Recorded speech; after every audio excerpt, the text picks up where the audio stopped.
नमस्कार। आकाशवाणी जयपुर अजमेर से प्रस्तुत हैं प्रादेशिक समाचार।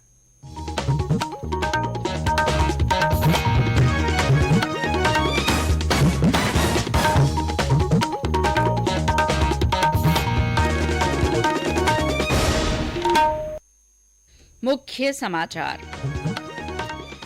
राष्ट्रपति द्रौपदी मुर्मू ने पाली में 18वीं राष्ट्रीय स्काउट गाइड जम्बूरी का उद्घाटन किया। केंद्रीय मंत्रिमंडल ने 19,744 करोड़ रुपए के राष्ट्रीय हरित हाइड्रोजन मिशन को मंजूरी दी। सरकारी सूचना तंत्र को बेहतर बनाने के लिए भी योजना को स्वीकृति। पुलिस जांच एजेंसियों के प्रमुखों का तीसरा राष्ट्रीय सम्मेलन कल से जयपुर में आयोजित होगा। मुख्यमंत्री चिरंजीवी स्वास्थ्य बीमा योजना से जुड़े सभी अस्पतालों को योजना के तहत उपलब्ध स्पेशलिटी सेवाओं और डॉक्टरों की जानकारी प्रदर्शित करनी होगी। और राज्य में शीतलहर और कोहरे से जनजीवन प्रभावित। चूरू और सीकर के फतेहपुर में पारा आज भी जमाव बिंदु से नीचे दर्ज।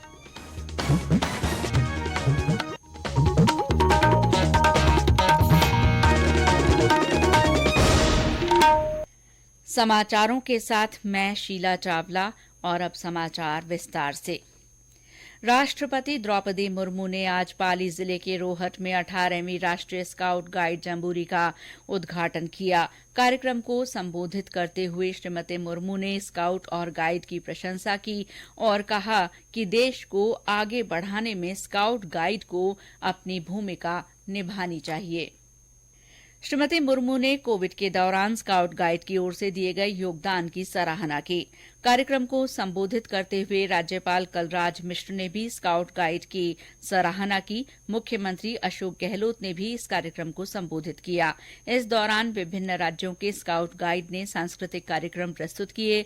उद्घाटन समारोह के अंत में वायुसेना की सूर्य किरण टीम की ओर से प्रदर्शन किया गया।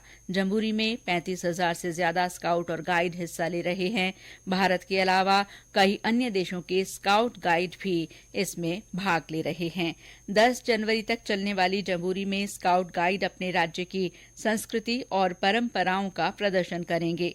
राजस्थान में 66 साल बाद जम्बूरी का आयोजन हो रहा है। इसके लिए रोहट में 220 हेक्टेयर से ज्यादा क्षेत्र में स्मार्ट गांव बसाया गया है। केंद्रीय मंत्रिमंडल ने आज 19,744 करोड़ रुपए के शुरुआती लागत से राष्ट्रीय हरित हाइड्रोजन मिशन को मंजूरी दे दी। सूचना और प्रसारण मंत्री अनुराग ठाकुर ने नई दिल्ली में प्रेस वार्ता में बताया कि हरित हाइड्रोजन मिशन का उद्देश्य देश को हरित हाइड्रोजन के उत्पादन, उपयोग और निर्यात का बड़ा केंद्र बनाना है। उन्होंने कहा कि ये मिशन जलवायु परिवर्तन से निपटने में महत्वपूर्ण भूमिका निभाएगा। मंत्रिमंडल ने सरकारी सूचना तंत्र को बेहतर बनाने के लिए broadcasting infrastructure and development scheme BIND को भी मंजूरी दे दी है। श्री ठाकुर ने बताया कि इस योजना पर वर्ष 2025-26 तक 2,539 करोड़ रुपए खर्च किए जाएंगे। उन्होंने बताया कि इस योजना के जरिए प्रसार भारती को प्रसारण के बुनियादी ढांचे और समाचारों की विषय वस्तु को बेहतर बनाने के लिए वित्तीय मदद दी जाएगी। रक्षा मंत्रालय, शिक्षा मंत्रालय, कौशल विकास और उद्यमशीलता मंत्रालय तथा सभी तीनों सेनाओं ने सशस्त्र बलों में कार्यरत अग्निवीरों की शिक्षा जारी रखने में सुविधा पहुंचाने के लिए कई हितधारकों के साथ आशय पत्रों पर हस्ताक्षर किए हैं। इन आशय पत्रों के अंतर्गत राष्ट्रीय मुक्त विद्यालय संस्थान और इंदिरा गांधी राष्ट्रीय मुक्त विश्वविद्यालय के साथ 12वीं कक्षा के समकक्ष प्रमाण पत्र और स्नातक की डिग्रियां अग्निवीरों को दी जाएंगी। आशय पत्रों के आदान प्रदान समारोह को वीडियो कॉन्फ्रेंस के माध्यम से संबोधित करते हुए रक्षा मंत्री राजनाथ सिंह ने कहा कि ये समझौता अग्निवीरों को समय पर शिक्षा पूरी करने में सहायक होगा। साथ ही अग्निवीरों को अतिरिक्त क्षमता और कौशल विकसित करने में भी इससे मदद मिलेगी। जयपुर पुलिस ने जयपुर महानगर की सीमा में पतंग उड़ाने के लिए धातु मिश्रित मांझे की खरीद, बिक्री और उपयोग पर रोक लगा दी है। जयपुर के अतिरिक्त पुलिस आयुक्त कैलाश चंद बिश्नोई द्वारा जारी ये आदेश तत्काल लागू हो गए हैं। इनका उल्लंघन करने वालों पर भारतीय दंड संहिता के तहत कार्रवाई की जाएगी। ये आदेश इस महीने की 31 तारीख तक प्रभावी रहेंगे। बूंदी में कल से मेगा भर्ती अभियान कौशल महोत्सव आयोजित किया जाएगा। 2 दिन के महोत्सव का आयोजन कौशल विकास और उद्यमशीलता मंत्रालय तथा राष्ट्रीय कौशल विकास निगम की ओर से किया जा रहा है। लोकसभा अध्यक्ष ओम बिरला कार्यक्रम का उद्घाटन करेंगे। ये समाचार आकाशवाणी जयपुर अजमेर से प्रसारित किए जा रहे हैं। पुलिस जांच एजेंसियों के प्रमुखों का तीसरा राष्ट्रीय सम्मेलन कल से जयपुर में आयोजित किया जाएगा। पुलिस अनुसंधान और विकास ब्यूरो के समन्वय से आयोजित 2 दिन के इस सम्मेलन का उद्घाटन केंद्रीय गृह राज्य मंत्री नित्यानंद राय करेंगे। राज्यपाल कलराज मिश्र की मौजूदगी में शुक्रवार को सम्मेलन का समापन होगा। केंद्रीय गुप्तचर प्रशिक्षण संस्थान के निदेशक डॉक्टर अमनदीप सिंह कपूर ने बताया कि इस सम्मेलन में पुलिस प्रोटोकॉल के क्षेत्र में बढ़ती प्रगति को समझाने के लिए विभिन्न संस्थानों के प्रशिक्षण विशेषज्ञों को शामिल किया गया है। इस द्विवार्षिक राष्ट्रीय सम्मेलन का उद्देश्य जांच के प्रमुख मुद्दों पर जोर देकर पुलिस जांचकर्ताओं की क्षमता निर्माण के लिए रोड मैप प्रदान करना है। मुख्यमंत्री चिरंजीवी स्वास्थ्य बीमा योजना से जुड़े सभी अस्पतालों को लाभार्थियों के लिए योजना के तहत उपलब्ध स्पेशलिटी सेवाओं और डॉक्टरों की जानकारी प्रदर्शित करनी होगी। योजना से जुड़े सभी सरकारी और निजी अस्पतालों को ये जानकारी देने वाले डिस्प्ले बोर्ड अस्पताल में विभिन्न स्थानों पर लगाने होंगे। Rajasthan state health assurance agency की मुख्य कार्यकारी अधिकारी शुचि त्यागी ने इस संबंध में निर्देश जारी किए हैं। श्रीमती त्यागी ने आज वीसी के माध्यम से सभी जिलों में जिला कार्यक्रम समन्वयकों को 2 दिन में ये सभी व्यवस्थाएं सुनिश्चित करने को कहा है। उन्होंने चिरंजीवी मित्र का नाम और मोबाइल नंबर भी प्रदर्शित करने के निर्देश दिए हैं। राज्य में समर्थन मूल्य पर दलहन तिलहन की खरीद के लिए पंजीयन की सीमा को 20% बढ़ा दिया गया है।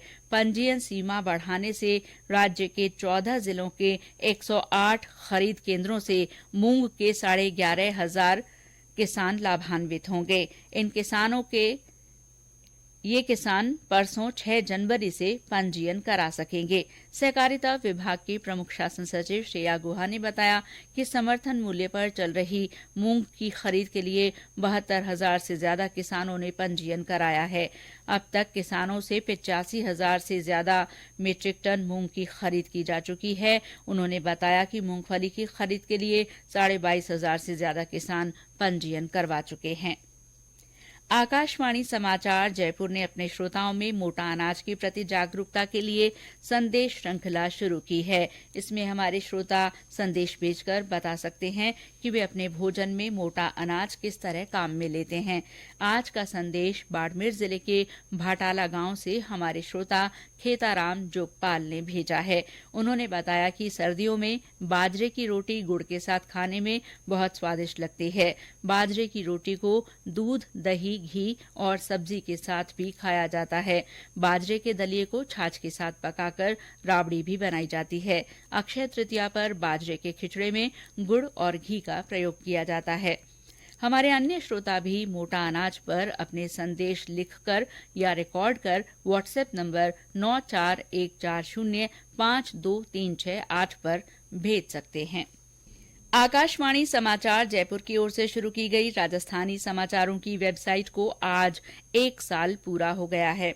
पिछले साल आज ही के दिन राज्यपाल कलराज मिश्र के कर कमलों से इसकी शुरुआत हुई थी। इस वेबसाइट पर देश और प्रदेश के ताजा और महत्वपूर्ण समाचार मायड़ बोली में पढ़े और सुने जा सकते हैं। श्रोता इसके लिए आकाशवाणी समाचार की वेबसाइट newsonair.gov.in पर लॉगिन कर सकते हैं। श्रोता आकाशवाणी समाचार जयपुर के सोशल मीडिया हैंडल्स पर उपलब्ध जानकारी साझा भी कर सकते हैं। वेबसाइट की पहली वर्षगांठ के अवसर पर बधाई देते हुए राजस्थान साहित्य अकादमी उदयपुर के अध्यक्ष डॉ दूलाराम सहारण ने कहा कि इस वेबसाइट से आम लोगों को राजस्थानी में ताजा समाचार मिलने में आसानी हुई है। और अब मौसम। प्रदेश के ज्यादातर जिलों में कड़ाके की ठंड पड़ रही है। शेखावाटी अंचल तथा पूर्वी और उत्तरी जिलों में आज भी कोहरे का असर रहा। कड़ाके की ठंड और कोहरे के कारण जनजीवन भी प्रभावित हुआ है। सीकर के फतेहपुर में आज भी तापमान जमाव बिंदु से नीचे रहा। वहां -0.7 डिग्री सेल्सियस तापमान रिकॉर्ड किया गया। चूरू में न्यूनतम तापमान -0.5 डिग्री सेल्सियस मापा गया। भीलवाड़ा में 1.8 डिग्री सेल्सियस, सीकर में 2, बूंदी और धौलपुर में 3.6, अलवर में 4, बीकानेर में 4.6 डिग्री सेल्सियस न्यूनतम तापमान रिकॉर्ड किया गया। राजधानी जयपुर में इस सीजन का सबसे कम तापमान 4.6 डिग्री सेल्सियस दर्ज किया गया। मौसम केंद्र जयपुर के अनुसार अगले 2 दिन कड़ाके की ठंड का असर जारी रहेगा। प्रदेश में कांग्रेस पार्टी संगठन में काफी समय से लंबित चल रही नियुक्तियों का दौर शुरू हो गया है। पार्टी के प्रदेश अध्यक्ष गोविंद सिंह डोटासरा ने आज 24 जिलों में 100 ब्लॉक कांग्रेस अध्यक्ष नियुक्त कर दिए हैं। जारी की गई सूची में मुख्यमंत्री अशोक गहलोत और पूर्व उप मुख्यमंत्री सचिन पायलट दोनों खेमों के पार्टी कार्यकर्ताओं को जगह दी गई है। गौरतलब है कि पार्टी के प्रदेश प्रभारी सुखजिंदर सिंह रंधावा ने हाल ही में प्रदेश के दौरे और 3 दिन तक फीडबैक के बाद संगठनात्मक नियुक्तियों की बात कही थी। और अंत में मुख्य समाचार एक बार फिर। राष्ट्रपति द्रौपदी मुर्मू ने पाली में 18वीं राष्ट्रीय स्काउट गाइड जंबूरी का उद्घाटन किया। केंद्रीय मंत्रिमंडल ने 19,744 करोड़ रुपए के राष्ट्रीय हरित हाइड्रोजन मिशन को मंजूरी दी। पुलिस जांच एजेंसियों के प्रमुखों का तीसरा राष्ट्रीय सम्मेलन कल से जयपुर में शुरू होगा। मुख्यमंत्री चिरंजीवी स्वास्थ्य बीमा योजना से जुड़े सभी अस्पतालों को योजना के तहत उपलब्ध स्पेशलिटी सेवाओं और डॉक्टरों की जानकारी प्रदर्शित करनी होगी। और राज्य में शीतलहर और कोहरे से जनजीवन प्रभावित हो रहा है। चूरू और सीकर के फतेहपुर में पारा आज भी जमाव बिंदु से नीचे दर्ज हुआ। इसके साथ ही प्रादेशिक समाचार बुलेटिन समाप्त हुआ। नमस्कार।